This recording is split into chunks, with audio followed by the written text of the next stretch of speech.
सीमा हैदर को पाकिस्तान के खूंखार डकैतों ने धमकी दी है। सीमा को लौटाओ, ये कहा है डकैत रानो शोर ने। सीमा नहीं लौटी तो मंदिरों पर हमले करेंगे। सिंध के रेहर की दरबार पर भी हमले की धमकी दे दी गई है। हमारा पीलेम जखरानी कबीले वाला है, हमारा लड़की इधर से गया है, तुम्हारा पाकिस्तान से गया, इंडिया में दिल्ली में गया, ये बात समझ लो। तुमने हमारा लड़की औरत वापस नहीं किया। जिलो, जैकाबाद, कश्मीर, रतुदेरो, जहाँ जहाँ तुम्हारा हिंदू गैर मजहब हाथ आ गया, इज्जत प्यारा है तुम्हारा, वापस करो औरत बच्चों समेत। बलोच कौम है। तो जो सिंध के डकैत हैं उन्होंने धमकी दे दी है कि सीमा वापस आनी चाहिए पाकिस्तान, नहीं तो यहाँ पर हिंदुओं पर हम अटैक करना शुरू कर देंगे। न सिर्फ हिंदुओं पर बल्कि दूसरे धर्मों पर भी हम अटैक करेंगे। और आप सीमा हमारे साथ कुछ देर में जुड़ेंगी, सीमा के पास चलेंगे। उनके पति भी मौजूद हैं और जिनसे उन्होंने प्रेम किया और फिर उन्हीं के प्रेम के वजह से वो पाकिस्तान से हिंदुस्तान आ गई। हम आपको बताते हैं कि सीमा को धमकी देने वाला जो डकैत है वो कौन है और कहां से धमकियां सामने आई हैं। बिग बॉल के जरिए कुछ डिटेल्स आप तक पहुंचाते हैं। बताया ये जा रहा है कि जो डकैत है, रानो शार नाम के डकैत ने सीमा हैदर को धमकी दी है कि वो पाकिस्तान वापस लौटे।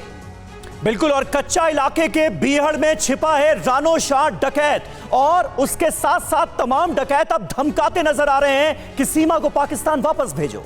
रानो शार के नाम पर पाकिस्तानी पुलिस में भी खौफ है। हत्या, पुलिस पर हमले, बड़ी डकैती का मास्टरमाइंड तक है रानो शार। बिल्कुल, और वही रानो शाह अब धमकाता हुआ नजर आ रहा है हिंदुस्तान में बैठी पाकिस्तानी सीमा को, और कहा यह जा रहा है कि नहीं तो हम मंदिरों पर हमले शुरू कर देंगे। और आपको बता दें कि पाकिस्तानी सेना भी पकड़ने में नाकाम रही कि कितने कच्चे डकैत और कितने खतरनाक हैं। पिछले कई सालों से इनको पकड़ने के लिए, इन पर धावा बोलने के लिए ऑपरेशन तक जारी है।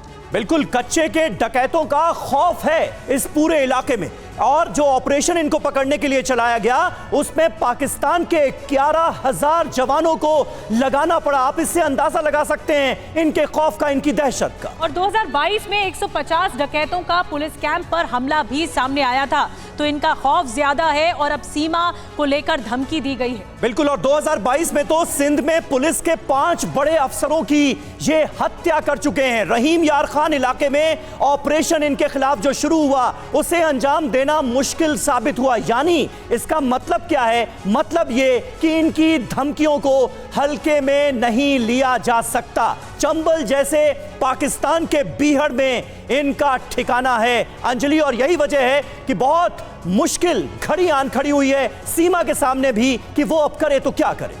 बिल्कुल समीर, डाकू रानो शार नाम है इस डकैत का, जो कि सीमा को तो धमकी दे ही रहा है, साथ ही पाकिस्तान में रहने वाले हिंदुओं को भी धमकी दे रहा है। इस पूरे विवाद पर क्या कहना है सीमा का, सुनते हैं उन्हीं से। यह हैदर के खानदान की तरफ से हो रही है। हैदर के जो बाप हैं, उनके चाचा मामा सब यही हैं, डाकू हैं वो लोग, तो उन्हीं की तरफ से ही हो रही है। हैदर की जब देखी जा रही है कि हैदर की चाल नहीं चल रही तो वो लोग धमकी पे उतरे हैं, पर आई थिंक कि ऐसा नहीं होगा क्योंकि वहाँ पे भी हुकूमत है, वहाँ की भी गवर्नमेंट है, ये डरा रहे हैं। तो आई थिंक ऐसा ना हो क्योंकि वहाँ भी गवर्नमेंट है, वहाँ की भी है, पब्लिक है, क्योंकि यहाँ भी तो मुसलमान रहते हैं, यहाँ भी तो इतने मुसलमान हैं, तो वहाँ के हिंदुओं के साथ ऐसा नहीं होगा क्योंकि वहाँ हिंदू बड़े भी हैं, छोटे भी हैं। कुछ मतलब मुझे नहीं लगता कि ऐसा होगा। वो धमकी दे रहे हैं, भारत को डरा रहे हैं। अब तो शायद सबको पता पड़ गया होगा कि मैं क्यों नहीं जाना चाहती पाकिस्तान, और मैं क्यों आ गई भारत में। सर नहीं जाना चाहती पाकिस्तान, और प्लीज़ मेरी सबसे ये रिक्वेस्ट है कि मुझे भेजा भी ना जाए। ऐसा नहीं था कि ऐसी धमकी आएगी, मुझे ऐसा था कि हैदर मुझे बुला के मार देंगे। ऐसा नहीं था कि अब धमकी आएगी। जब देख रहे हैं कि मैं नहीं जा रही और मैं मतलब हर तरह से इनकी हूँ, तो वो लोग धमकी पे उतरे हैं। तो सर मैं नहीं जाना चाहती। अब मुझे डर भी लग रहा है, और बहुत डर लग रहा है कि मुझे हिंदुस्तान अब सच में ना भेज दे, क्योंकि वो धमकियाँ दे रहे हैं। मुझे बहुत डर लग रहा है सर।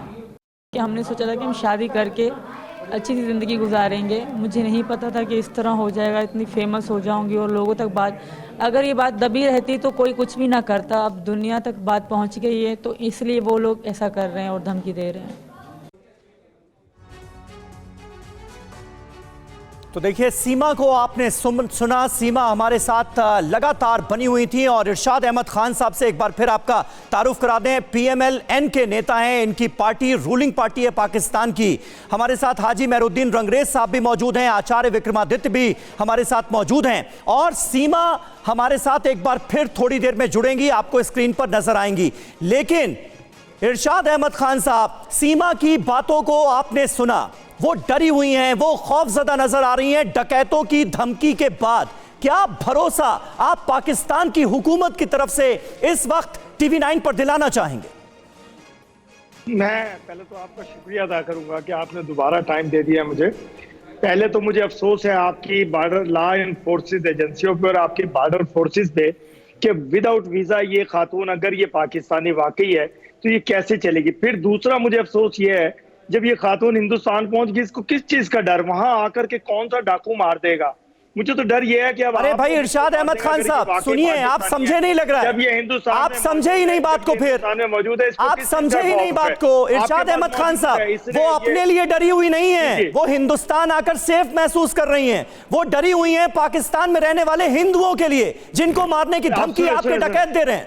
आपको मैं बताऊं, ये चंद डकैत दिखा रहे हैं जो आपको, इनको मार चुकी है हुकूमत हमारी, बहुत सारे लोगों को। ये इलाका था जो आप दिखा रहे थे, इस पे टोटल लाइन फोर्सेस एजेंसीज ने अब पूरा अपना ताकत इस्तेमाल करके इनको खत्म कर चुके हैं। इनका किला कमा हो चुका। दूसरी बात यह है कि हमारा मुल्क लेकिन जो है, अहमद साहब, इरफान साहब लौट रहे हैं आपके पास। नहीं, सुन ली आपकी बात हमने सुन ली, लेकिन जो सवाल आपसे पूछा गया उसका जवाब आपने नहीं दिया कि अगर इस तरीके के डकैत धमकी देंगे तो वाजिब है सीमा का डर